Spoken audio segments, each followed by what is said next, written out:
குஷியா இருக்கிறீங்களா? ஓம் சாந்தி பிரதர், குஷியா இருக்கேன். ஓகே. இன்னைக்கு நாம பைபிள் புதிய ஏற்பாடு மத்தேயு 2வது அதிகாரம் பார்க்கிறோம். ரொம்ப அற்புதமானது. போன தடவை நிறைய ரகசியம் வெளிப்பட்டு இருந்துச்சு. இந்த தடவை இன்னும் பயங்கர ரகசியம் வெளிப்படும்.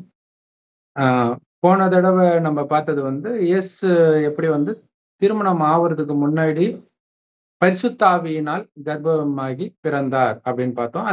அது மேலோட்டமா பார்த்தா அப்படி தெரியும். பட் உள்ள போய் பார்த்தா அதுக்கு என்ன அர்த்தம்னு நம்ம சொன்னோம். அந்த பரிசுத்த ஆவி இயேசு உடல்ல பிரவேசிக்கிறத தான் அப்படி சொல்றாங்க. ஏன்னா பரிசுத்த ஆவினா மேல இருந்து வர ஆத்மான்னு அர்த்தம்.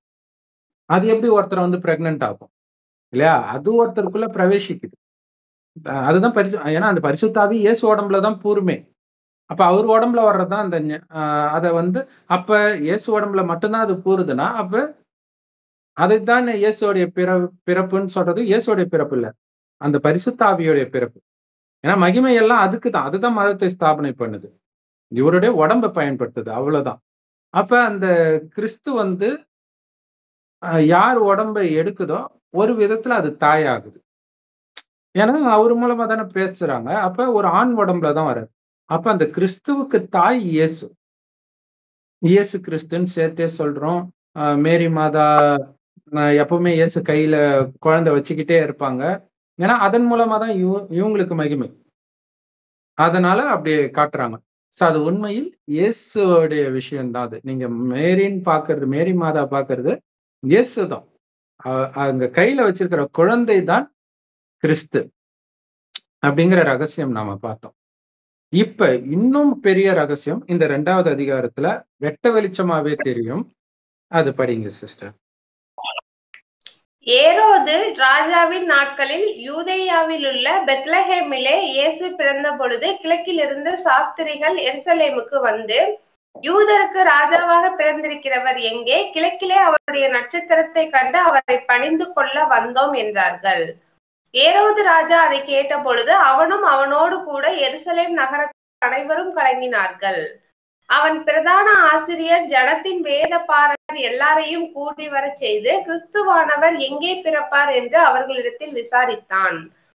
அதற்கு அவர்கள் யூதேயாவில் உள்ள பெத்லஹேமிலே பிறப்பார் அதேனென்றால், யூதேயா தேசத்தில் உள்ள பெத்லஹேமே, யூதாவின் பிரபுக்களில் நீ சிறியதல்ல, என் ஜனமாகிய இஸ்ரவேலை ஆளும் பிரபு உன்னிடத்தில் இருந்து புறப்படுவார் என்று தீர்க்கதரிசியினால் எழுதப்பட்டிருக்கிறது என்றார்கள். அப்பொழுது ஏரோது சாஸ்திரிகளை ரகசியமாய் அழைத்து நட்சத்திரம் காணப்பட்ட காலத்தை குறித்து அவர்களிடத்தில் திட்டமாய் விசாரித்து, நீங்கள் போய் பிள்ளையை குறித்து திட்டமாய் விசாரியுங்கள், நீங்கள் அதை கண்ட பின்பு நானும் வந்து அதை பணிந்து கொள்ளும்படி எனக்கு அறிவியுங்கள் என்று சொல்லி அவர்களை பெத்லஹேமுக்கு அனுப்பினான். ராஜா சொன்னதை அவர்கள் கேட்டு போகையில், இதோ அவர்கள் கிழக்கிலே கண்ட நட்சத்திரம் பிள்ளை இருந்த ஸ்தலத்திற்கு மேல் வந்து நிற்கும் வரைக்கும் அவர்களுக்கு முன் சென்றது. அவர்கள் அந்த நட்சத்திரத்தை கண்டபோது மிகுந்த ஆனந்த சந்தோஷம் அடைந்தார்கள். அவர்கள் அந்த வீட்டுக்குள் பிரவேசித்து பிள்ளையையும் அதன் தாயாகிய மரியாளையும் கண்டு சாஸ்தாங்கமாய் விழுந்து அதை பணிந்து கொண்டு தங்கள் பொக்கிஷங்களை திறந்து பொன்னையும் தூப வர்க்கத்தையும் வெள்ளை போலத்தையும் அதற்கு காணிக்கையாக வைத்தார்கள். பின்பு அவர்கள் ஏரோதினிடத்திற்கு திரும்பி போக வேண்டாம் என்று சொற்பனத்தில் தேவனால் எச்சரிக்கப்பட்டு வேறு வழியாய் தங்கள் தேசத்திற்கு திரும்பி போனார்கள்.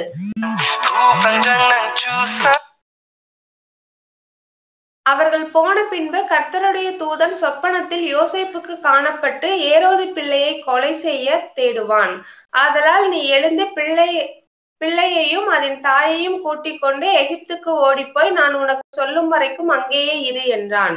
அவன் எழுந்து இரவிலே பிள்ளையையும் அதன் தாயையும் கூட்டிக் கொண்டு எகிப்துக்கு புறப்பட்டு போய் ஏரோதின் மரண பரியந்தம் அங்கே இருந்தான்.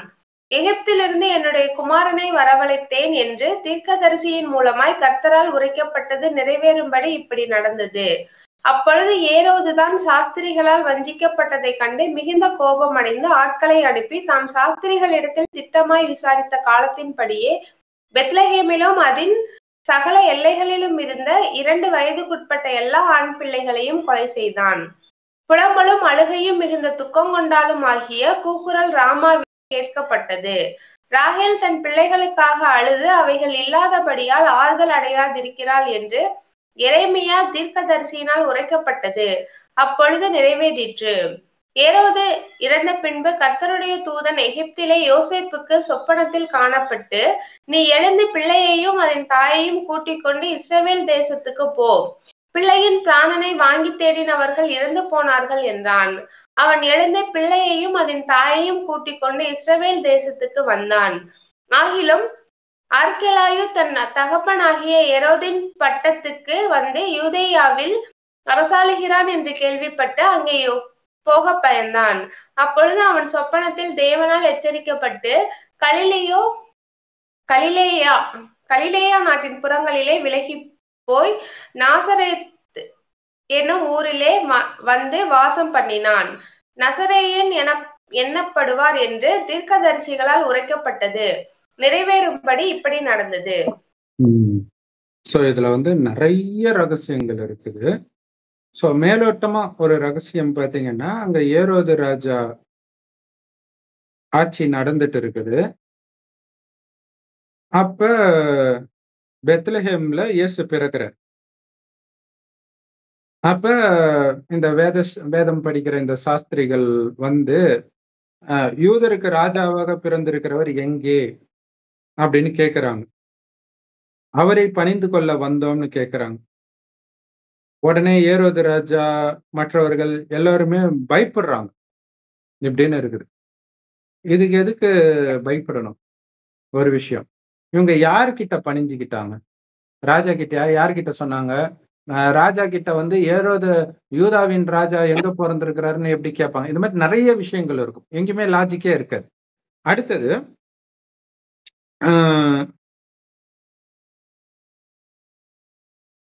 கடவுள் வந்து அந்த பழைய ஏற்பாட்டுல அந்த ராஜாவுக்கு பிறக்கிற குழந்தை ராஜா இப்படியே வந்துட்டு இருந்தது. ஒரு டைம்ல மாறும். ஏன்னா அவங்க கொஞ்சம் மோசமா இருக்கும்போது யாரை வேணாலும் கடவுள் ராஜாவாக்குவார் அந்த மாதிரி. ஸோ அந்த மாதிரி இது வந்து அப்படியே அந்த பழைய ஏற்பாடுடைய கதையோட கண்டினியூஷன் மாதிரி வரும். அதுல பாத்தீங்கன்னா இங்கேயும் அப்போ இன்னொருத்தர் பிறக்கிறாரா யாரு அப்படிங்கிற பயம். அதே மாதிரிதான் சவுலு தாவீதுக்கு இப்படி எல்லாம் பிரச்சனை வரும். கடவுள் இவனை அபிஷேகம் பண்ணிட்டாருன்னும் போது சவுலுக்கு கோபம் வந்து அவனை கொலை பண்ணணும்னு நினைப்பாங்க. அதே கதை தான் இங்க மீண்டும் ரிப்பீட் ஆகுதுன்றதுதான் இங்க விஷயம். இதை எதுவுமே நிஜத்தில் நடந்தது கிடையாது, நடந்திருக்க வாய்ப்பும் இல்லைன்றது. ஒரு கதை திரும்ப திரும்ப ஒரே விஷயத்தை ரிப்பீட் பண்ணுதுன்றதை வச்சு நம்ம புரிஞ்சுக்கலாம். ஒரே கதை. இப்ப இதுல என்னன்னா, யோசேப்பு பழைய ஏற்பாட்டுல ஒரு யோசேப்பு. ஸோ இதுல வந்து இவங்க அப்பா பேரு யோசேப்புன்னு வருது. பட் பழைய ஏற்பாட்டுல ஒரு யோசேப்பு இருக்கும். ஸோ இது பழைய ஏற்பாட்டுல புதிய ஏற்பாடு மொத்தமா சேர்த்தே பெஸ்ட் கதைன்னா அவரோடது தான். பயங்கரமா இருக்கும் அவருடைய கதை. ஆனால் அது கம்பேர் பண்ணும்போது இன்னும் கேட்டீங்கன்னா, அங்க உள்ள தீர்க்கதரிசிகள்லே எதுவுமே பண்ணாதவர் இயேசுவா தான் இருப்பார். அற்புதம் பண்ணுவாரு. பட் ஆனா அந்த வாழ்க்கையில உள்ள அந்த பிரச்சனைகள் இதெல்லாம் பாத்தீங்கன்னா, ஒவ்வொருத்தருக்கும் தாவீதா இருக்கட்டும், யோசேப்பா இருக்கட்டும், மோசஸா இருக்கட்டும், அவ்வளவு பிரச்சனை இருக்கும். அப்ப அதிக பிரச்சனைகளை சந்திக்கிறவர் தானே ஹீரோவா இருக்க முடியும். இவருக்கு எந்த பிரச்சனையுமே இருக்காது. கடைசியில இவங்களுடைய பாவத்தை கழுவுறதுக்காக மனுஷகுமாரன் வந்து மரிக்கப்படுவான் அப்படின்னு எழுதி இருக்கிற ஒரு விஷயத்த வச்சு அவர் இறந்த உடனே இதுக்காக தான் மரித்தார் அப்படின்னு சொல்லி கடவுளாக்குறாங்க அப்படின்னு தோணும். ஆனால் உண்மையிலே எந்த கதையுமே நடக்கல. அப்படி உண்மையிலே நடந்திருந்தா இயேசுவை மகிமை பாட மாட்டாங்க. ஏன்னா இதை விட பயங்கரமா நிறைய விஷயங்கள் நிறைய பேர் பண்ணி இருக்கிறாங்க. பழைய ஏற்பாடு ஃபுல்லாவே ஆரம்பத்துல இருந்து இருக்கிறதுல கம்மியா பண்ணது எதுவுமே பண்ணலன்னு சொல்லலாம். இயேசு சில அற்புதங்கள் மட்டும் பண்ணுவார். நொண்டியா இருக்கிறவனை நடக்க வைப்பார், கண்ணு தெரியாதவனுக்கு கண்ணு தெரிய வைப்பாரு, இறந்தவனை எழுப்பாரு, கடைசியில இவரும் சிலுவையில் அறையப்பட்டு அப்புறம் 3வது நாள் இருந்து போறாரு. அவ்வளவுதான். ஆக்சுவலா இந்த மாதிரி அற்புதங்களும் இதுக்கு முன்னாடியே பண்ணியிருப்பாங்க. அப்ப ஏன் இயேசுக்கு இவ்வளவு மகிமை அப்படின்னா, ஆழமான காரணம் ஒண்ணு இருக்குது. அதை நம்ம பார்ப்போம். மேலோட்டமான காரணம் என்னன்னா, அந்த மதத்தை ஸ்தாபனை பண்றவர் அவரு தான். இல்ல, குரான்ல வந்து எத்தனையோ நபிகள் இருக்கிறாங்க. ஏன் முகமது நபியை பிடிக்கிறாங்க? முஸ்லிம் மதத்தை அவர் தான் ஸ்தாபனை பண்றார். இப்ப அந்த மதத்துக்காரங்களுக்கு அந்த மதத்தை ஸ்தாபனை பண்றவங்க தானே பிடிக்கும். முகமது நபியை விட இதுக்கு முன்னாடி இருந்தவங்க நிறைய பேர் நல்ல விஷயம் எல்லாம் பண்ணியிருப்பாங்க. ஆனால் ஏன் முகமது நபியை பிடிக்குதுன்னா அவங்களுடைய மதஸ்தாபகர். அதே மாதிரி இவங்களுடைய மதஸ்தாபகர். இவங்க என்ன பண்ணாங்க, இயேசு மதஸ்தாபகரை கடவுள்னே சொல்லிட்டாங்க. எதனால சொல்றாங்க? அந்த கதையை வச்சு. ஆனா அந்த கதை நிஜத்தில் நடக்கவே இல்லை. நடக்கலன்றது இப்ப நம்ம பார்க்கும்போது தெரியும். அடுத்தது அங்க அவரை என்ன பண்ணிட்டாங்க, இங்க கடவுள்ட்டாங்க, அங்க இறை தூதர்ன்ட்டாங்க. ஆனா 2மே ஒண்ணுதான். ஏன்னா இறைவனுடைய செய்தி இறைவன் கிட்ட தான் இருக்குது. அவர் இந்த பூமிக்கு வரும்போது தான் அத கொடுக்க முடியும். இப்ப இறை தூதர்னாலே அவர் இறைவன் சொல்றதுக்கு ஈக்குவல் தான் அது. அவங்க என்னதான் இல்ல இவரு இறை தூதர் இல்லன்னு சொன்னா, சரி இறைவன் இல்லன்னு சொன்னாலும் இறை தூதருக்கு அர்த்தம் அதுதான். ஏன்னா இறைவனுடைய செய்தி யாரு எடுத்துட்டு வர்றது? அவரு தான் வந்து கொடுக்கிறார். சரி. இங்க பாத்தீங்கன்னா, ஆ ஐயய்யோ! இன்னொருத்தன் பொறந்துட்டானா? அவன வந்து கண்டுபிடிக்கணும். அவன அழிச்சிடணும். அப்படின்னு இப்ப இவரு முடிவு பண்றாரு. இப்ப ஒரு சிம்பிள் லாஜிக் என்னன்னா, குழந்தையே இப்பதான் பொறக்குது. எங்க பொறக்குதுன்னே தெரியாது. அத எதுக்கு அழிக்கணும்? இல்ல அவங்க கேட்டுட்டா அது கண்டிப்பா உண்மையாயிடும். அப்படிங்கிறதுனால தானே அழிக்கிறாங்க. அப்ப கேட்டுட்டா கண்டிப்பா உண்மையாயிடும்னா, அததான் மாத்த முடியாது. அப்புறம் எப்படி அழிக்கிறது? கன்ஃபார்மா அவரு தான் ஆயிடுவாருன்னா, அவர எப்படி கொலை பண்ண முடியும்? ஏன்னா அவங்க வந்து தீர்க்கதரிசிகள். முன்னாடி நடக்கிறத ஏற்கனவே சொல்றாங்க. அவரு தான் ஆகப் போறாருன்னு ஃபிக்ஸ் ஆயிடுச்சு. அப்புறம் எதுக்கு இவரு அழிக்கப் போறாரு? இது ஒண்ணு இருக்குது. அடுத்தது இன்னும் பார்த்தீங்கன்னா, இவரு என்ன பண்றாரு, அந்த சாஸ்திரிகள் கிட்டலாம் கூப்ட்டு எங்க பொறந்திருக்கிறாரு? ஆ இந்த சாஸ்திரிகள் என்ன கேட்கிறாங்கன்னா, கிழக்கிலே அவருடைய நட்சத்திரத்தைக் கண்டு அவரை பணிந்து கொள்ள வந்தோம்னு கேட்கிறாங்க. அது என்ன அவருடைய நட்சத்திரம்? வானத்துல நெறைய நட்சத்திரம் தெரியும். இதுல என்ன இவங்களுடைய நட்சத்திரம் எப்படி தெரியும்? அந்த நட்சத்திரம் ஒண்ணும் வாய தொறந்து பேசல. அப்ப எப்படி அங்க பொறக்கும்னு அவங்களுக்கு தெரியும்? எந்த நேரமும் வானத்தையே பார்த்துட்டு இருப்பாங்களா? இல்ல இப்ப கடைசியில இயேசுவின் 2ஆம் வருகைன்னு அப்படியே மேல இருந்து வருவாரு, இடி முழக்கம் எல்லாரும் அப்படியே வந்தாலும் இடி முழங்குதுன்னு நினைச்சுட்டு இவன் டிவி பார்த்துட்டு இருப்பான். இல்ல ஃபோன நோண்டிட்டு இருப்பான். யார் இப்ப மேல பார்த்துட்டு இருக்கிறா? இல்லையா? சரி. அப்ப அவருடைய நட்சத்திரத்தைக் கண்டு அவரை பணிந்து கொள்ள வந்தோம். கிறிஸ்துமஸ் அன்னைக்கு இயேசு பிறந்ததால் இவங்க நம்புறாங்க இல்லையா? கிறிஸ்துமஸ். அன்னைக்கு பார்த்தீங்கன்னா, நட்சத்திரத்த தான் கட்டி தொங்க விடுவாங்க. இவங்க என்ன நெனச்சுக்கிறாங்க, அவர் பிறந்ததோடைய அடையாளமா நட்சத்திரம் காட்டிச்சுல்ல, அந்த நட்சத்திரம். அது கிடையாது. இயேசு உடம்புல ஒரு நட்சத்திரம் வந்தது. அதாவது ஆத்மா நட்சத்திரம் மாதிரி தான் இருக்கும். ஆனா, நட்சத்திரம்னா அந்த நட்சத்திரம் கிடையாது. அந்த நட்சத்திரம் கிட்ட வந்தா என்ன ஆவுறது மனுஷன்? இவங்கள அப்படியே வழிகாட்டிச்சான். வீடு மேல வந்து நின்னுச்சாம். டேய் நின்னா என்ன ஆகும்? அது பக்கத்துல நெருங்குனாலே காலி.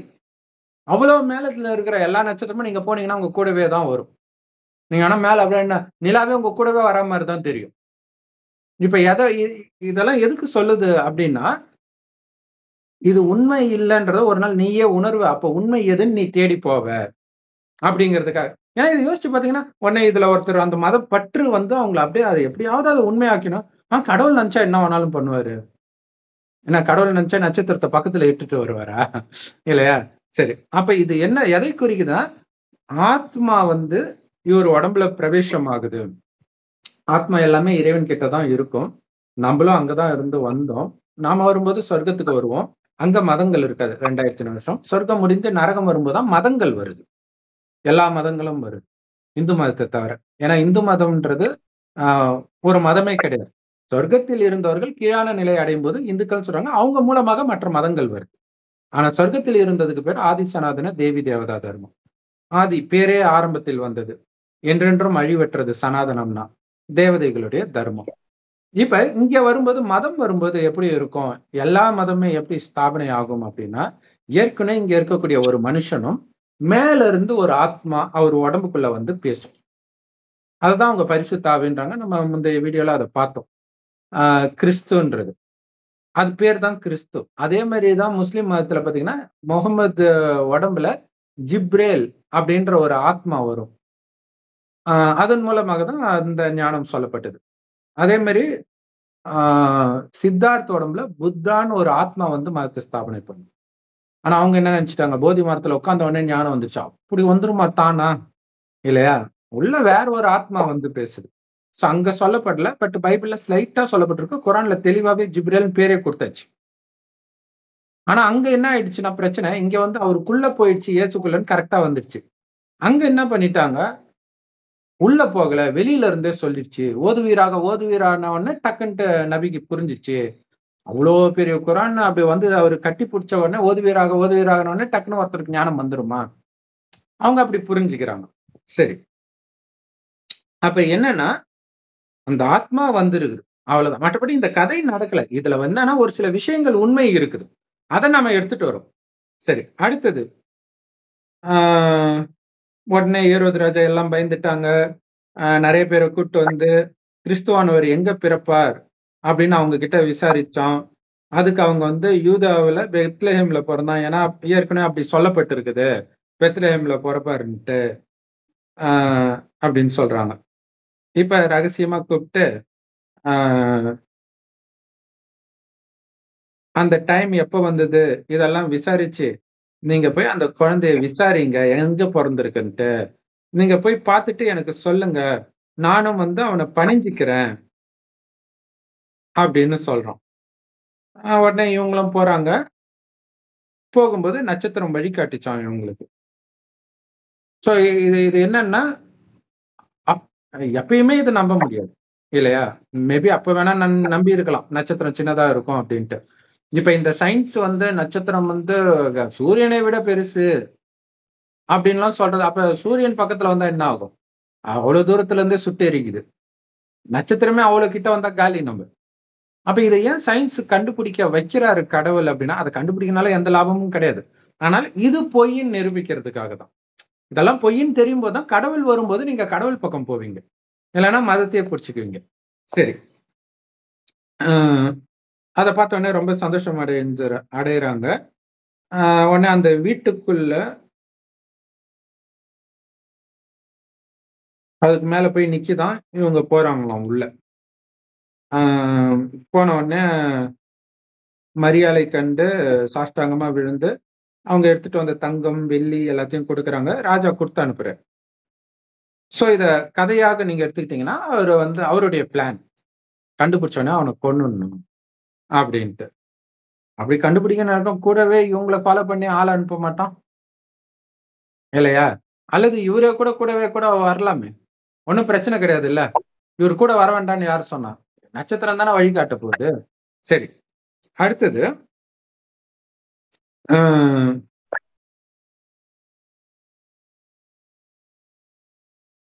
இப்ப அவங்க எல்லாம் அங்க தங்குறாங்க. குழந்தை இருக்கிற இடத்துல போய் இந்த சாஸ்திரிகள்லாம் தங்கி நைட்டு தூங்குறாங்க. தூங்கும்போது கனவுல வந்து கர்த்தருடைய தூதன் வரார். ஏன் கர்த்தர் வரல? அது ஒரு ரகசியம். ஏன் கடவுள் வரல? ஏன்னா அவரை பார்க்க முடியாது. அதாங்க விஷயம், பார்க்க முடியாது. அப்ப பழைய ஏற்பாட்டுல மோசஸ் கிட்ட கடவுள் பேசினாரு. ஒரு எரிஞ்சுது, ஒரு முள்ளு செடி எரிஞ்சுது, அங்க குரல் கேட்டுச்சு, நான் தான் கர்த்தர்ன்னு பேசினார். என்னன்னா இறைவன் நட்சத்திரம் மாதிரி இருக்கிறாருன்ற அந்த ரகசியம் அங்க வெளிப்படுது, அவ்வளவுதான். முள்ளுச்செடி எரியுது, அந்த முள்ளுச்செடி எரியிற நேரத்தில் அவர் வராருன்றது இந்த கலியுகமே இன்னைக்கு முள்ளுக்காடுன்னு சொல்றாரு. இறைவன் பிரம்மகுமாரிகள் மூலமாக நேரடியா வந்து இப்ப பேசிட்டு இருக்காரு. ஆனா பாவம் யாருக்கும் தெரியல. அப்ப இந்த முள்ளுக்காட்டை எரித்து சொர்க்கமாக மாற்ற நான் வந்திருக்கிறேன். அது முள்ளு எரியணும்னா உங்களுக்குள்ள இருக்கிற முள்ளு நீங்க முதல்ல எரிக்கணும். காமம்ன்ற முள்ளு, கோபம்ன்ற முள்ளு, பற்று, பேராசை, அகங்காரன்ற முள்ளு. அதுக்கு என்ன பண்ணணும்? நீங்க அழியக்கூடிய உடம்பு கிடையாது, ஆத்மான்னு உணருங்க. அதாவது உயிர். அது புருவமத்தில் நட்சத்திரமா ஜொலிக்கணும் தான் இங்க போட்டு வைக்கிறோம். அந்த ஆத்மா தான் கண் வழியா பார்க்கும், வாய் வழியா பேசும், எல்லாத்தையும் பண்ணும். அப்படின்ற உணர்வு சொர்க்கமாக இருக்கும்போது எல்லோருக்கும் இருந்துச்சு. அதை நீங்க இப்ப மறந்துட்டீங்க. மீண்டும் அந்த நிலைக்கு வாங்க, ஏன்னா சொர்க்கம் வரப்போகுது. அதனாலதான் அங்க காமம், கோபம், பற்று, பேராசை, அகங்காரம் இல்லாம இருந்துச்சு. ஆத்மால கவனம் இருக்கும்போது ஆத்மா ஃபுல் பவரா இருக்கும். ஃபுல் பவர்ஃபுல்லா இருக்கும்போது உங்களுடைய கான்சென்ட்ரேஷன் ஆத்மாவிலே இருக்கும். இல்லைன்னா வெளி உலகத்துல சிதற ஆரம்பிச்சிடும். சிதறும் போது காமம்லாம் வரும்போது இந்த பூமி நரகம் ஆயிடுச்சு. ஆனா இதுக்கு முன்னாடி இது சொர்க்கமாக இதே பூமி தான் இருந்துச்சு. சோ ஆதாமுடைய சந்ததியினர் நாமன்னுவாங்க. ஆதாமியாவால சொர்க்கத்துல எல்லாம் கடவுள் படைக்கிறார். அப்ப அவருடைய சந்ததிகள் சொர்க்கத்துல தானே இருப்பாங்க. இதுல இருந்து என்ன ப்ரூவ் ஆகுது? இதே பூமி தான் சொர்க்கமா இருந்துச்சு, இப்ப மோசமாயிடுச்சுன்னு ப்ரூவ் ஆகுது இல்லையா? இப்ப உலகம் அழியும் போதுதான் கடவுள் வந்து சொர்க்கத்துக்கு அழைச்சிட்டு போவாரு, நரகத்துக்கு அனுப்புவாருன்னு பைபிள் குரான்ல போட்டிருக்கிறதுடைய காரணம் என்ன? அவங்களுக்கு மறுஜென்மம் இல்ல, மறுஜென்மம் பற்றி அவங்களுக்கு ஞானம் இல்லாட்டினா கூட எதுக்கு அங்க உட்கார்ந்துட்டு இருக்கணும்? சொர்க்கம்னு வேற ஒரு இடம்னா இறந்த உடனே அனுப்ப வேண்டியதானே? நரகம்னு வேற இடம்னா இறந்த உடனே அனுப்ப வேண்டியதானே? சோ அப்ப அதை யோசிக்கணும். கடைசி நேரம்ன்றது எது? இந்த உலகம் மீண்டும் சொர்க்கமா ஆகுற நேரம். அப்ப அது வரைக்கும் அவங்க செத்து கிடக்குறாங்களா? செத்து போன மாதிரி, அதாவது ஆத்மான்றத மறந்து உடல் உணர்வுல இருக்கிறது தான் செத்து போறது. அப்ப கடைசியில எழுப்புறாரு, நீ உடம்பு கிடையாது குழந்தை, ஆத்மான்னு உணர்ந்து வா. ஆனா அந்த சக்தி இல்ல, அதுக்கு நீ என் ஒருவனை நினைவு செய். அப்ப இறைவனை பத்தி தெரியணும். அவர் செம்பொன் நிறமான ஒளி உலகத்துல நட்சத்திரம் மாதிரி. நம்மளும் அங்க இருந்து தான் வந்தோம். இதை தான் பரலோகம்னு கிறிஸ்தவர்களும் பரந்தாமம்னு இந்துக்களும் சொல்லும். ஆனா 2 பேருக்குமே அது எங்க இருக்குதுன்னு தெரியாது. சோ இங்கே இறைவன் நட்சத்திரமாகவே இருக்கிறார். அவர் உடல் எடுப்பதே கிடையாது. சொர்க்கத்துல அவர் பிறக்கிறது கிடையாது, நரகத்திலும் பிறக்கிறது கிடையாது. ஆனா நரகத்தின் இறுதியில இந்த ஞானத்தை கொடுக்கணும்ன்றதுக்காக ஒரு வயோதிகர் உடல்ல ஞானத்தை கொடுக்கிறார். அவருக்கு பிரம்மான்னு பேர் வைக்கிறாரு. அவர் வாய் வழியா ஞானத்தை கேட்கிறவங்க தான் பிரம்மகுமார் குமாரிகள். இந்த பிரம்மாவைத்தான் ஆதாம்னு பைபிள் குரான்ல சொல்லப்பட்டிருக்கும். ஏன்னா ஆதாம் ஏவாள் மட்டும்தான் சொர்க்கத்துல இருப்பாங்க. அப்ப சொர்க்கத்துக்கு போறதுக்கான ஞானம் அவங்க கிட்ட தானே இருக்குதுன்னு அர்த்தம் இல்லையா? இப்ப இயேசு வந்தாரு, இயேசு சொன்னதை கேட்டவங்க யாரும் சொர்க்கத்துக்கு போகலையே. அப்ப புதுசா மட்டும் என்ன சொல்ல போறாரு? கடைசியா வருவாருன்னா, கடைசியா என்ன பண்றாரோ அதை முதல்ல பண்ணிட்டு போயிருக்க வேண்டியது தானே. கிருஷ்ணர் மறுபடியும் கல்கி பகவானா வருவாருன்னா அது முதல்ல கிருஷ்ணரா வந்தாரு, அப்பே பண்ணிட்டு போக வேண்டியது தானே. இப்ப வரப்போறது கிருஷ்ணரோ இயேசுவோ கிடையாது, இது வரைக்கும் வராத கடவுள் வராரு இறுதியில. அவர் சொர்க்கத்தை உருவாக்குற ஞானத்தை கொடுக்கிறார், மத்தவங்கள மதத்தை உருவாக்கக்கூடிய ஞானத்தை கொடுக்கிறாங்க.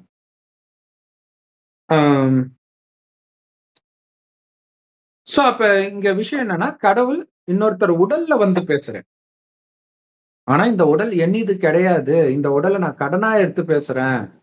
அதனால என்னை நினைக்கும் போது செம்பு நிறமான ஒளி உலகத்துல நட்சத்திரம் மாதிரி நினைவு பண்ணுங்கன்ற இந்த செய்தி அங்க ஒரு ஒளியாக நெருப்பு எரியிற மாதிரி மோசஸ் குரல் கொடுக்கிற மாதிரி கேக்குது. அங்க என்னன்னா அது நடந்ததுன்னு அர்த்தம் கிடையாது. ஆனா அதுல என்ன ஒரு விஷயம்னா, கடவுள் வருவாருன்றது அங்க இருக்குது பாருங்க இல்லையா. ஆனா இவங்க பாவம் முஸ்லிம் கிறிஸ்டின்ஸ் அந்த அந்த கரகாட்டக்காரன் வாழைப்பட காமெடி இருக்கும் தெரியுமா? ஏய் எவ்வளவு காசு கொடுத்தேன்? 2 ரூபாய் கொடுத்தேன்னு. போய் என்ன வாங்கின? வாழைப்பழம் வாங்கினேன். எத்தனை வாங்கின? 2 வாங்கினேன். 1 இங்க இருக்கு, இன்னொன்னு இங்க. அதுதான் இது திரும்ப திரும்ப கேட்கிறோம். இதேதான் கிறிஸ்டின்ஸ். ஏங்க நடுவுல தானங்க பரிசுத்த ஆவி வந்துச்சு. கடவுள் மேலதானே இருக்கிறாரு, கடவுளுக்கு பக்கத்துல தானே இயேசு உட்கார்ந்துட்டு இருக்கிறாரு. நீங்க மேல, இப்ப இவரு இங்க வந்திருக்காரு. அப்ப கடவுள் எங்க இருக்காரு? அவர் தான் இதுன்றாங்க. இவங்களுக்காக தான் அந்த கரகாட்டக்காரன் காமெடி வச்சிருக்கிறாங்க பேரு. அதனால இவங்களை காப்பாத்துறது ரொம்ப கஷ்டமா இருக்குது. அவர் தான் இவருன்ட்டு. சரி, இப்ப அப்ப இங்க ஏன் கர்த்தருடைய தூதன் கனவுல வந்தான்னா, இப்ப கடவுளே வந்தா ஒளிப்புள்ளியா இருந்தா ஒண்ணும் தெரியாதுல்ல. அது கண்ணுக்கே தெரியாத ஒளிப்புள்ளி. நம்ம உயிர் கூட கண்ணுக்கு தெரியாது.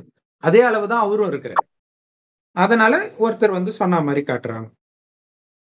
அப்ப என்ன சொல்றேன்னா, இந்த மாதிரி ஏரோது ராஜா இந்த பிள்ளைய கொலை பண்றதுக்காக தேடிட்டு இருக்கிறான். அதனால நீ என்ன பண்ணு, அங்க போகாதீங்கன்ட்டு அங்க சொல்லிடுறோம். உடனே அவங்க வேற வழியா போயிடுறாங்க. அதுக்கப்புறம் ராஜாவுக்கு கேள்விப்பட்டு கடுப்பாயி அவங்கள பிடிச்சி ஆள் அனுப்பி கேட்டு எங்க இருக்கிறாங்க எல்லாம் கண்டுபிடிச்சிட்டு இங்க வரணும்னு பார்க்கும் பொழுது அதுக்குள்ள இங்கேயும் கனவு வருது. கனவு அவன் உன்னை கொலை பண்ண வருவான், நீ பொண்டாட்டி புள்ளைய கூட்டிட்டு போயிட்டு இயேசுடைய அப்பாவுக்கு கனவுல வருது. நான் என்ன சொல்றேன், இவ்வளவு தெரிஞ்ச கடவுளுக்கு அந்த ராஜாவுக்கே கனவுல சொல்ல வேண்டியது தானே, அது என்னோட குழந்தைப்பா, அது ஒன்னும் பண்ணாது ஒண்ணு இல்லையா? அதை யோசிக்க மாட்டாங்க. அதான் லூப். நம்ம ராமாயண மகாபாரதத்துல வருமே, ராவணனுக்கு சிவனே வரம் கொடுப்பார். இதான் நடக்கும்னு தெரியும்ல, ஏன் வரம் கொடுக்கிறார்? ஒரே ஒரு விஷயம், அப்படி ஒண்ணு நடக்கவே இல்லை. உங்களுக்கே தெரியுது இல்ல, லாஜிக்கலா இல்லைன்ட்டு. ஆதாம் ஏவாள் கனியை சாப்பிடுவாங்கன்னு தெரியும், துரத்துவாங்கன்னு தெரியும், சாப்பிடறதை தடுக்க வேண்டியது தானே. பழைய ஏற்பாடுல அடிக்கடி வரும், இதெல்லாம் நீங்க பண்ணீங்கன்னா இப்படி இருப்பீங்க, இதெல்லாம் பண்ணலன்னா உங்களுக்கு இப்படி ஆகும், ஆனா நீங்க நான் சொல்றதை கேட்க மாட்டீங்கன்னு. கேட்க மாட்டீங்கன்னு தெரியும்ல, அப்ப முன்னாடியே அதுக்கேத்த மாதிரி ஏதாவது பண்ணிருக்கணும்ல. சாத்தான் கெடுப்பான்னு சாத்தானை ஏன் படிச்சேன்னு வருது இல்ல. சோ எதுக்குமே அங்க பதிலே இல்லை. இப்ப கடவுள் சொல்றாரு, தம்பி சாத்தான்னா ஒண்ணு தனியா ஒரு ஆளு கிடையாது. நமக்குள்ள ஆண்களுக்குள்ளயும் பெண்களுக்குள்ளயும் காமம், கோபம், பற்று, பேராசை, அகங்காரம் இருக்குது. ஆணிடத்துல இந்த 5 விகாரம், பெண்ணிடத்துல இந்த 5 விகாரமும் இருக்கிற இணைந்த ரூபம் தான் 10 தலை ராவணன். ராமாயணத்துல போட்ட மாதிரி 10 தலையை தூக்கிட்டுலாம் எவனும் கிடையாது. எல்லாருக்குள்ளயும் இருக்குன்னு அர்த்தம், நாம தான் அவனுக்கு அடிமையா இருக்கிறோம். நம்மள மீட்கிறதுக்கு தான் இறைவன் வர. அங்க ராமர்னு ஒரு கதாபாத்திரமா போட்டாங்க. ராமர்னு ஒருத்தர் நிஜமாகவே வாழ்ந்தார் சொர்க்கத்துல. இயேசுன்றவரும் ஒருத்தர் நிஜமாகவே வாழ்ந்தார், ஞானத்தை சொன்னார், அவ்வளவுதான். கதை அவரோடது கிடையாது. சாதாரண மனுஷன். அந்த பரிசுத்த ஆவி உள்ள வர வரைக்கும் அவர் எதுவும் பண்ணல. அதுக்கப்புறம் தான் நடக்குது. அந்த மாதிரி ராமாயணத்துல இருக்கிற மாதிரி பொண்டாட்டியை கடத்திட்டு போறதெல்லாம் நடந்தா அதுக்கு பேர் சொர்க்கமா? இப்பதான் அந்த மாதிரி விஷயங்கள்லாம் நடக்குது. அங்க கிடையாது. சரி. இப்ப இப்ப கூட அப்படியே கடத்திட்டு போறாங்க. விருப்பத்தோட தான் போறாங்க கள்ள தொடர்புல. இல்லையா? அங்க அப்படி கிடையாது. கடத்திட்டுல போற மாதிரி காட்டுவாங்க. சரி. இதுதான் சாத்தான்றது. இந்த ராவணன் தான் சாத்தான், மாயா இப்படி எல்லா மதத்திலயும் சொல்றது. அவங்க என்ன பண்ணிட்டாங்க, ஏற்கனவே அவன் தேவனா இருந்தான், சொர்க்கத்துல இருந்தான், கடவுளை பணியறதுக்கு மறுத்தான், அகங்காரம் வந்துருச்சு, நான் எதுக்கு பணியணும், உடனே கடவுள் துரத்திட்டாரு, பூமிக்கு போயிட்டான், அங்க இருந்து ஊந்துட்டாங்க, போத்துன்னு ஊந்துட்டாங்க பூமிக்குள்ள. கேட்கும்போது உங்களுக்கு லாஜிக்கா இருக்குதா? மேல இருந்து பொத்துன்னு விழுந்தானா அவன்? இல்லையா? சோ அப்ப என்னன்னா அதுல அர்த்தம் இருக்குது. ஆனா இவங்க நினைக்கிற மாதிரி கிடையாது. அது வந்து சாத்தானை குறிக்கிறது கிடையாது. நாம சாத்தான் இல்லாமல் இருந்த நாமளே விழுறோம் கீழே. மறுஜன்மம் எடுத்து எடுத்து நரகத்துல வரும்போது உடல்ன்ற உணர்வு வரும்போதுதான் காம கோபம் எல்லாம் நமக்கு வருது. அப்படி நாம விழுந்துட்டோம். இப்ப மீண்டும் நாம மேல போகணும். மேலன்னா நம்ம மேல இல்ல, மேல் நிலை அடையணும். அப்ப சொர்க்கத்துக்கு நாம போவோம். சரி. இப்ப இவரு உடனே பொண்டாட்டி பிள்ளை எல்லாம் அழிச்சிட்டு எங்க தெரியுமா போறாரு? எகிப்துக்கு போறாரு. நான் சொல்ற வரைக்கும் நீ வராத, நீ அங்கே இரு அப்படின்னு கடவுள் சொல்லிடுறாரு. அப்படின்னு என்ன, கடவுளே பயப்படுறாரா ஏரோது ராஜாவுக்கு? அவரு பழைய ஏற்பாடுல பூமியை பொழப்பாரு, கொலை பண்ணுவாரு, கொலை பண்ண சொல்லுவாரு. ஏரோதை காலி பண்ணா அவருக்கு எவ்வளவு நேரம் ஆகும்? சரி, அடுத்தது. சோ இதெல்லாம் ஏன் சொல்றேன்னா, கடவுள் அந்த மாதிரி குணம் படைத்தவரும் கிடையாது. ஒருவேளை அந்த மாதிரி குணம் படைச்சிருந்தா இங்க லாஜிக் இடிக்குதே அப்படின்னு சொல்றேன். சரி, அடுத்தது என்ன ஆகுது அப்படின்னா, எகிப்துல தங்கி இருக்கிறாங்க. அதுக்கப்புறம் கடவுள் வந்து சொல்றாரு. ஓகே. அதுக்கு முன்னாடி ஒரு விஷயம் நடக்குது. என்ன நடக்குது அப்படின்னா, ஆஹ் தெரிஞ்சிடுச்சா இந்த மாதிரி அங்கதான் பிறந்திருக்கான். உடனே ராஜா என்ன பண்றாரு, அந்த ஏரியால இருக்கிற எல்லாரும், அந்த சுட்டு வட்டாரத்துல இருக்கிற அத்தனை பேர குழந்தையும் 2.5 வயசுக்கு உட்பட்ட குழந்தை எல்லாத்தையும் கொலை பண்ணுங்கன்ற. இதெல்லாம் நம்புற மாதிரி இருக்குது அன்பு சகோதரர்களே? இல்ல இப்படி நடந்திருக்கும்னு நீங்க நம்புறீங்களா? இதே கதை பழைய ஏற்பாடுலயும் இருக்கும். அப்பயாவது இவங்க யோசிக்க வேணாம், என்னடா அதே கதையை தானே இங்க போட்டு வச்சிருக்கிறாங்கன்ட்டு. பழைய ஏற்பாட்டுல மோசஸோட கதையும் இதே மாதிரி தான் இருக்கும். அதுக்கு முன்னாடி தோன்றிய இந்து மதத்துடைய கிருஷ்ணருடைய கதையே இதே கதை தான். இப்ப கிருஷ்ணருடைய கதை பாருங்க. கிருஷ்ணர், அதாவது கிருஷ்ணருடைய மாமா கம்சன், அதாவது கம்சனுடைய தங்கச்சி புள்ளதான் கிருஷ்ணர். கிருஷ்ணர் பிறக்கிறதுக்கு முன்னாடியே கம்சனுக்கு வந்து ஒரு அசரீரி குரல் கேக்குது. எங்கேயாவது குரல் கேக்குது. அங்க வெறும் நட்சத்திரத்தை பார்த்தோன்னே இவங்க எப்படி கண்டுபிடிச்சாங்கன்னு தெரியல, இயேசு பிறந்துட்டாருன்ட்டு, இல்லையா? சோ அது எதுக்குன்னா கொஞ்சமாவது யோசிங்கன்றதுக்காக தான் அது அப்படி கொடுக்கப்பட்டிருக்குது. எல்லா மதத்திலுமே அப்படி இருக்கும். அப்ப என்ன ஆகுதுன்னா, அந்த உன்னுடைய தங்கச்சிக்கு பிறக்கிற 8வது குழந்தையினால நீ கொல்லப்படுவாய்னு வருது. உடனே அவனுக்கு வந்து தங்கச்சி ரொம்ப பிடிக்கும். தன்னுடைய பெஸ்ட் ஃப்ரெண்டை தான் கல்யாணம் பண்ணி வைப்பான். இதை கேட்ட உடனே அவனுக்கு டென்ஷன் ஆயிடும். டென்ஷன் ஆன உடனே புது மாப்பிள்ளையும் பொண்ணையும் பிடிச்சி ஜெயில போடுங்கடா, ஜெயில போட்டுருவாரு. ஜெயில போட்ட உடனே ஒரு குழந்தையா பிறக்கும் போது இவனுக்கு ஆள் வந்து சொல்லுவாங்க. உடனே இவன் வந்து கொலை பண்ணிடுவான். இப்ப ஒரு பெரிய லாஜிக் இடிக்கும். என்னன்னா, வருஷம் பண்ணிட்டு ஒன்னா சேர்ந்து இருந்தா தானே குழந்தை பிறக்கும். தனித்தனியா ஜெயில போட வேண்டியது தானே? அது ஏன் வச்சிருக்கிறாங்கன்னா, இது நிஜத்துல நடக்கலடான்னு யோசிக்க வைக்கிறதுக்கு தான். அதுக்கு பின்னாடி வேற ஒரு ரகசியம் இருக்குதுன்னு புரிஞ்சுக்க வச்சுக்கிறதுக்கு தான். இதே கதையை பின்னாடி வெவ்வேறு கொஞ்சம் கொஞ்சம் மாற்றத்துல பைபிள்ல, குரான்ல எல்லாத்துலயுமே வரும். அப்ப சரி, ஓகே, ஒரு குழந்தைய காலி பண்ணிட்டே இருக்கிறான். கடைசியில கிருஷ்ணரை காலி பண்றதுக்குள்ள கிருஷ்ணர் தப்பிச்சு போயிடுறாரு. அதுல ஒரு மேஜிக் நடக்கும். கேட் எல்லாம் திறக்கும். உடனே இதுதான் இங்க முக்கியமான விஷயம். கேட் வந்து அப்படி வெடிச்சு திறக்கும். இவ்வளவு அற்புதம் பண்ணவரு ராஜாவை காலி பண்ணிட்டு போயிருக்கலாம்ல. இதுல இன்னொரு விஷயம் இருக்குது. அவரு குழந்தையா தானே பிறக்கிறாரு. அப்ப இந்த ரகசியம் எல்லாம் யார் பண்றா?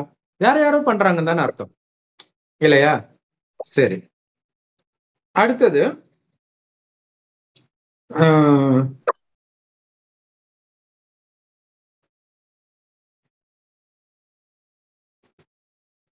இங்க வந்து சொல்லுங்க சிஸ்டர்.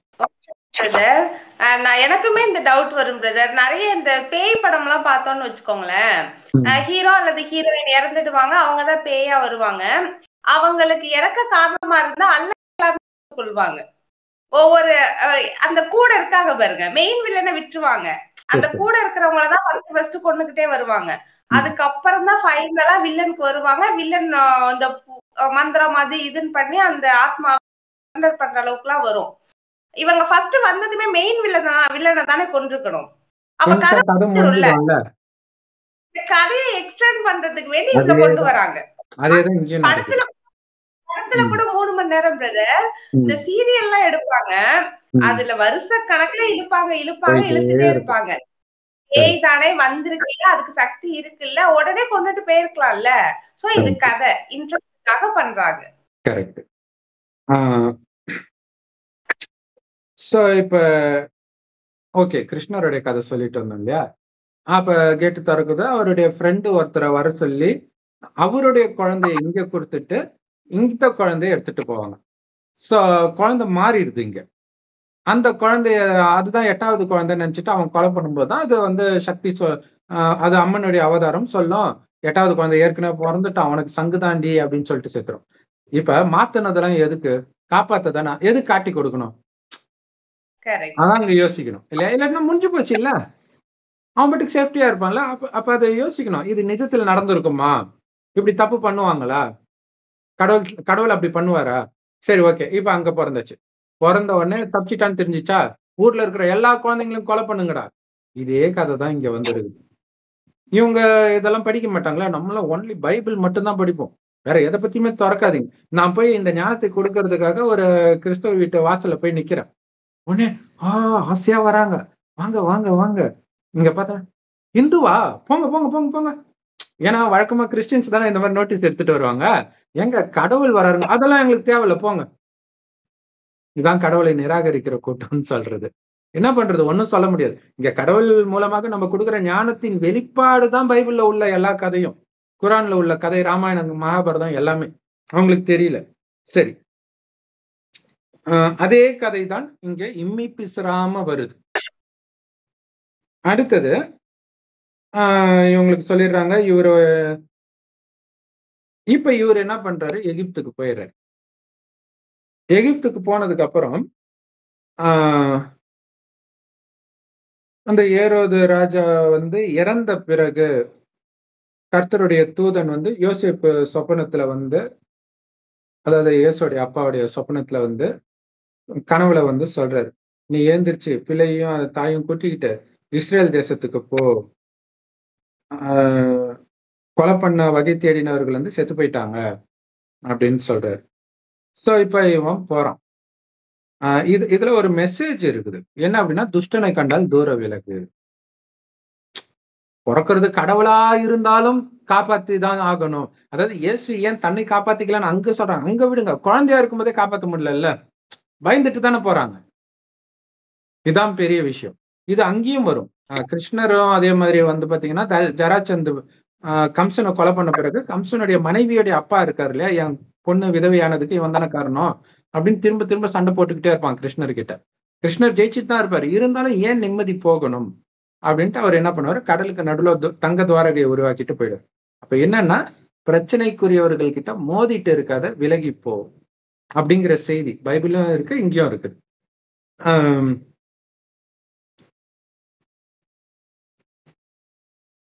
அதுக்கப்புறம் என்னாச்சு, இவன் வந்துட்டான், இஸ்ரவேல் தேசத்துக்கு வந்துட்டான். இங்க ஒரு ரகசியம் இருக்குது. எங்க இருந்து வந்தான்? எங்க போனான்? எகிப்துக்கு போனான். எகிப்துல இருந்து இயேசுடைய அப்பா வந்து, அதாவது யோசேப்பு வந்து குழந்தையெல்லாம் அழைச்சிட்டு வர்றார். மறுபடியும் இங்க என்ன ஒரு விஷயம்னா, பழைய ஏற்பாட்டுல மோசஸ் காலத்துல கடவுள் மோசஸுக்கு என்ன சொல்லுவார் அப்படின்னா, எகிப்துல இருக்க அங்க எல்லாம் அடிமையா இருப்பாங்க. இவங்க ஆட்கள்லாம் இஸ்ரவேல் மக்கள்னுவாங்க, எல்லாம் அடிமையா இருப்பாங்க. அவங்கள எல்லாம் நீ அழைச்சிட்டு வா, பாலாரும் தேனாரும் ஓடக்கூடிய இடத்தை நான் உனக்கு கொடுப்பேன் அப்படின்னு சொல்றாரு. சோ எகிப்துல இருந்து வராங்க. அதே எகிப்துல இருந்து தான் இங்க இப்ப இயேசுவும் வர்றாரு. ரெண்டும் ஒரே கதை தான், அவங்களுக்கு தெரியல. ஏன் அப்படின்னா, ஒரு ஒருத்தர் பெரிய பணக்காரர் இருக்காரு, அவருடைய சொத்தை யாருக்கு கொடுப்பாரு? ரோட்ல போறவங்களுக்கா கொடுப்பாரு? தன்னுடைய குழந்தைங்களுக்கு தான் கொடுப்பாரு, இல்லையா? அப்ப இஸ்ரவேல் தேசத்து மக்கள் மேல மட்டும் என்ன கடவுளுக்கு அவ்வளவு அக்கறை? இப்ப மத்தவங்க எல்லாம் பிடிக்காதா அவருக்கு? கடவுள் அப்படி நினைப்பாரா? அதனாலதான் பெந்தகோஸ்து சர்ச் எல்லாம் அவன் காலை முடித்து போடுமாண்டவரே, நடித்து போடுமாண்டவரேன்னுவாங்க. ஏண்டா கடவுள் என்ன அடியாளா? இல்ல கடவுள் ஒருத்தரை வெறுப்பாரா முதல்ல, இல்லையா? அப்ப அதோடைய அர்த்தம் என்ன அப்படின்னா, எல்லாரும் கடவுளுடைய குழந்தை தான். கிறிஸ்டினும் கடவுளோட குழந்தை தான், முஸ்லீம் கடவுளோட குழந்தை தான், இந்து ஏன் நாஸ்திகனும் கடவுளோட குழந்தை தான். ஆனால் கடவுள் சொல்றதை யார் கேட்கிறான்னு ஒண்ணு இருக்குது இல்ல. அப்பாவே சொத்து வந்து அவர் பேச்சை கேட்கக்கூடிய குழந்தைக்கு தான் எழுதி கொடுப்பாரு. இல்லாட்டினா அவன் எப்படி அழிச்சிடுவான். அப்ப கடவுளுடைய சொத்து தான் சொர்க்கம். அந்த சொர்க்கத்தை கொடுப்பதற்கு தான் சொர்க்கத்துக்கு முன்னாடி வராரு கடவுள், அந்த ஞானத்தை கொடுக்கறதுக்கு. சொர்க்கத்தில் காமம் கோபம் பற்று பேர சார்ந்தார்னா என்னன்னே தெரியாது, காரணம் ஆத்ம உணர்வுல இருந்தாங்க. அதே மாதிரி நீ இப்ப வா, அந்த சக்தி உனக்கு இல்ல. என்னை நினைக்க நினைக்க அந்த சக்தி வரும். எப்படி நினைக்கணும்? என்னை மட்டும் நினைக்கணும், வேற எதையும் நினைக்காம என்ன நினைக்கணும்.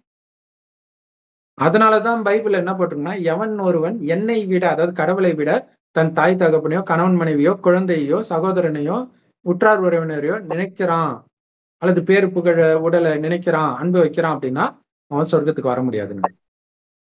அப்ப இதுல சொல்லப்பட்ட உறவுகள்லாம் மனிதர்கள் ஜெனரலா நினைச்சிட்டு இருக்கிற உறவுகள். அப்படின்னு அர்த்தம் எதையும் நினைக்காம என்ன நினைன்னு அர்த்தம். ஆனா இத பக்தியில என்ன பண்ணுவாங்க, இவங்க எல்லாம் நல்லா இருக்கணும்ன்றதுக்காக தான் கடவுளே போய் நினைக்கிறது. எனக்கு புருஷன் வேணும், குழந்தை வேணும், பணம் வேணும், இதுக்காக தானே நினைக்கிறாங்க. மன்றாடுகிறோம் ஆண்டவரேன்னு. எதுக்கு? சொர்க்கத்துக்கு போறதா மன்றாடுமா ஆண்டவரேன்றாங்க.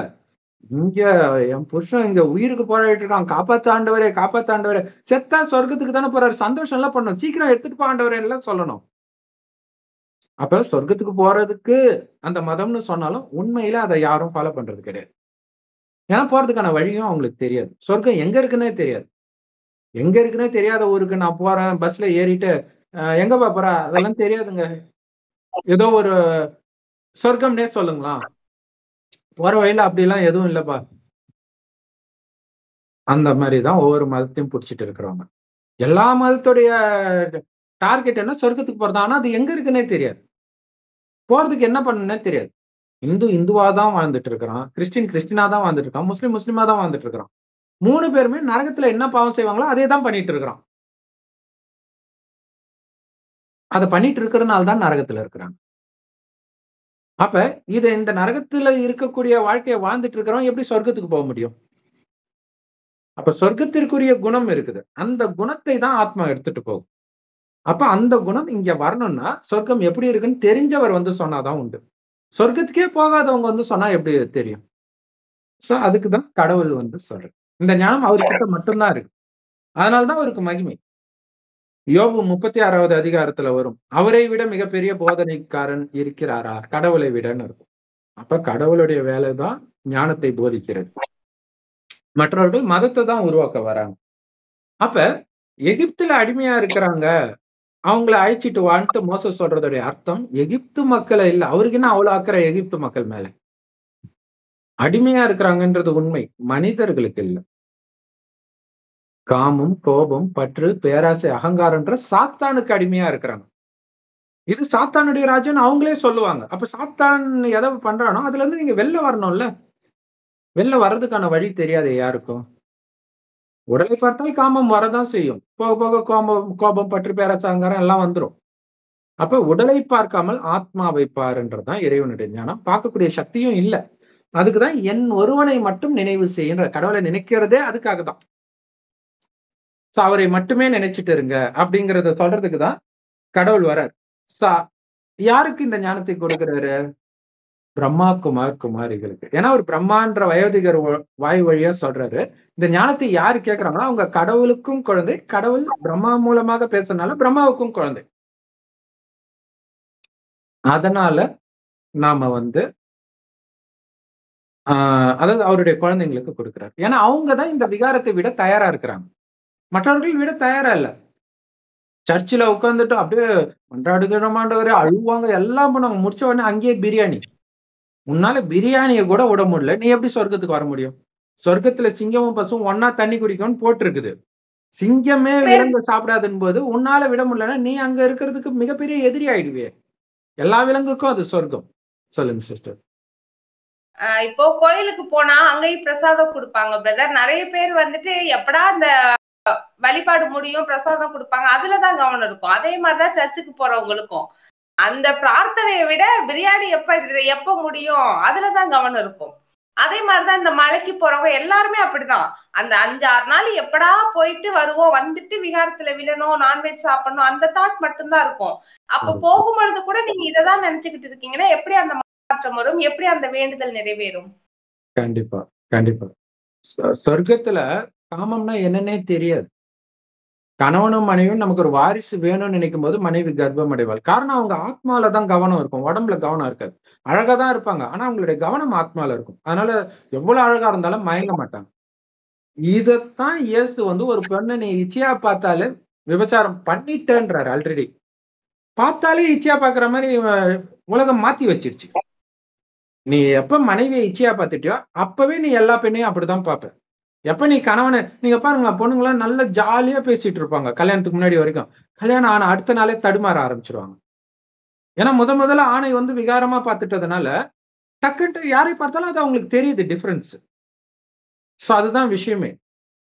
அதுக்குதான் கடவுள் சொல்ல உடம்ப பார்க்காத ஆத்மாவை பாருன்ற. சோ இச்சையா பார்க்கறத பத்தி இயேசு கரெக்டா சொல்லியிருந்தாலும் இச்சையா பார்க்காம இருக்கிறது எப்படின்னு தெரியல. உடனே கிறிஸ்தவர்கள் என்ன பண்ணாங்க, எங்கேயோ பைபிள்ல வேற ஒரு இடத்துல மனிதன் பிறக்கும் போதே பாவியாக பிறந்துட்டான்னு சொல்லிட்டாரு, பலகீனமா படிச்சுட்டான்னு சொல்லிட்டாரு. அதனால நம்ம ஒண்ணும் பண்ண முடியாது. அதுக்கு எதுக்குடா பைபிள் படிக்கிற? நீ அப்படியே தான் இருக்க போற, அப்படியே தான் நாசமா போறனா, அப்ப எதுக்குதான் அந்த மதம்? ஏன்னா அதுலயும் போட்டு இல்லை, அதுல எப்படி வெளில வர்றதுன்ட்டு. வர்றது ரொம்ப சிம்பிளான விஷயம். ஆத்மாவை பார்க்கணும். அந்த சக்தி வேணும்னா உடலை பார்க்காமல் ஆத்மாவை பார்க்கணும், பரமாத்மாவை நினைச்சுக்கிட்டு இருக்கணும், அவருடைய ஞானத்தை கேட்டுட்டு இருக்கணும் தினம் தினம். அதுல இந்த மாதிரி கதையெல்லாம் இருக்காது. ஸ்ட்ரெயிட்டா ஆத்மான்னு வந்து பரமாத்மாவை நினை இச்சையா பாக்குற அந்த அந்த போதனைகள், அந்த முரளி நாங்க லிங்க் கொடுக்குறோம் கீழே டிஸ்கிரிப்ஷன்ல பாருங்க, அவசியம் உங்களுக்கு புரியும். கதையெல்லாம் இருக்காது. ஏன்னா இங்க சொல்லியாச்சு, சொர்க்கமா இருந்துச்சு, நரகம் ஆயிடுச்சு, மீண்டும் சொர்க்கத்துக்கு போறதுக்கு சொர்க்கத்துல எப்படி ஆத்ம உணர்வுல இருந்தீங்களோ அதே மாதிரி வரணும். இவ்வளவுதான் விஷயம். இதுதான் செய்தி. இதைத்தான் கடவுள் எல்லாருக்கும் கொடுக்க சொல்றாரு. இது அப்படியே கிறிஸ்தவ மதத்திலயும் முஸ்லிம் மதத்திலயும் எல்லாருக்கும் கொடுங்க, எல்லாருக்கும் கொடுங்க. கூப்பிட்டு என்னப்பா செய்தி கொடு, இயேசு நல்லவர். இப்ப யார் அவரு கெட்டவர்னாரு? யார் அவரு கெட்டவர்னாங்க? இது ஒரு செய்தியாடா? இல்லையா? அப்ப என்ன செய்தி தெரியாது அவங்களுக்கு. பாவம் அவங்க. இருந்தாலும் ஏதோ ஒரு மதத்தின் மீதுல உள்ள பற்றுனால ஏதோ சொல்லிட்டு இருக்கிறாங்க. செய்தி என்னன்னா, நீ உடம்பு கிடையாது, ஆத்மான்னு உணர்ந்து பரமாத்மாவை நினைவு பண்ணு. இயேசு சொல்லியிருப்பாரு, உன் பாலிய பருவத்தில் சிருஷ்டிகராகிய கர்த்தரை நினைவு. அப்ப பெருசா நான் நினைக்க தேவையா? குழந்தையா இருக்கும்போது நினைன்ற. ஏன்?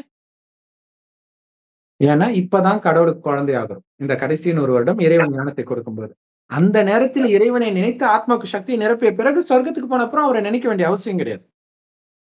அவரை பத்தி ஞாபகமும் இருக்காது. அங்க கோயில் இருக்காது, மசூதி இருக்காது, சர்ச் இருக்காது, எதுவும் இருக்காது. குழந்தைகளை விட பரிசுத்தமா இருக்கும். ஆனந்தமே ஆனந்தம். தங்க செங்கற்களால் கட்டப்பட்ட மாட மாளிகைகள் இருப்போம். சோ எல்லாத்தையும் அடைஞ்சாச்சு, அதனால தேவை கிடையாது. அதுக்கப்புறம் மறுபடியும் கடவுள் வரும்போது தான் நினைக்க போறோம். இதுல இந்துக்கள் ரொம்ப கொடுத்து வச்சவங்க. ஏன்னா இப்ப அதாவது இந்துக்கள் எல்லாரும் கிடையாது, இந்த ஞானத்தை எடுக்கிறவங்க. இப்ப ஞானத்தை எடுக்கிறோம், சொர்க்கத்தில் ஆட்சி செய்யறோம். 2500 வருடம் முடிந்து நரகத்தில் வரும்பொழுது கூட நம்மள யாரும் நீ இதை படிச்சுதான் ஆகணும், கிறிஸ்டியனா சர்ச்சுக்கு வந்துதான் ஆகணும், முஸ்லிம்னா தொழுகை பண்ணிதான் ஆகணும், யாரும் எதுவும் சொல்றது இல்லை. ஃப்ரீயா விட்டாச்சு. ரொம்ப கேவலமா கீழான நிலையை நம்ம அடையிறோம்.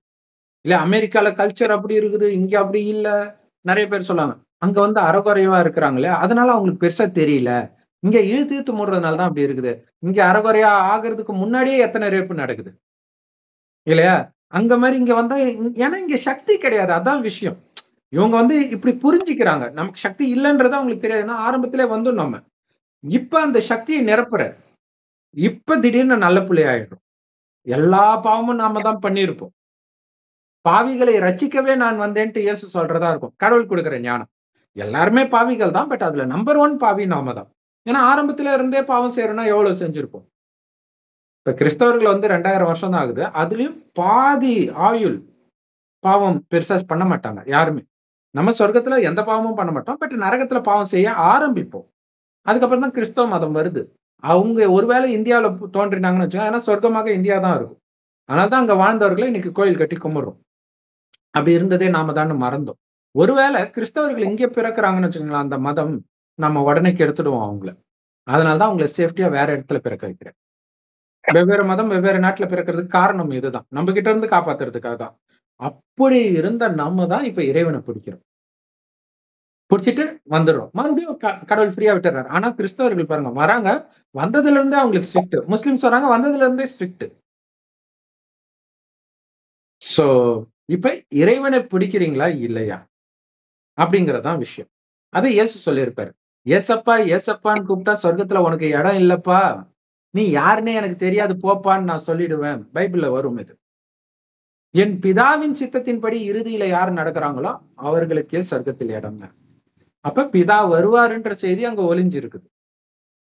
இயேசு மதத்தை ஸ்தாபனை பண்ண வர்றாரு. ஆனா இதுல என்ன ஒரு ஆச்சரியம் தெரியுமா? கிறிஸ்துன்ற ஆத்மா, அந்த பரிசுத்த ஆவி தான் அந்த ஞானத்தை சொன்னது. அது சொர்க்கத்துக்கு வராது. ஏன்னா அது அப்பதான் முதல்ல வருது. அதுக்கப்புறம் இயேசு இறந்த பிறகு அதுவும் பிறக்க ஆரம்பிச்சிடும், அதுவும் கீழான நிலைக்கு வந்துடும். ஆனா இயேசு சொர்க்கத்துக்கு வந்தவர், அதனாலதான் அவருக்கு மகிமை. எதுவுமே அவர் பண்ணல, ஆனாலும் மகிமை என்னன்னா கடைசியில இறைவனை பிடிச்சிட்டு இங்க வந்துடுறாங்க. அதே மாதிரி முகமது நபியும் சொர்க்கத்துக்கு வந்தவர், அது குரான்லயே இருக்கும். கடைசியில நீங்க யாரெல்லாம் ஃபாலோ பண்ணீங்களோ அவங்க கடவுள் கிட்ட வந்துருவாங்க, நீங்க தனித்து நின்றுடுவீங்க. கடைசியில கடவுள் காட்சி போட்டு காட்டும்போது, அடப்பாவி, இது முன்னாடியே தெரிஞ்சிருந்தா இவங்கள நாங்க நிராகரிச்சிருப்போமே. ஆனா டூ லேட். இத இன்னொரு அதிசயம் என்னன்னா, இந்த 5000 வருடத்துல என்ன நடக்குதோ அதே தான் திரும்ப திரும்ப நடக்கும்.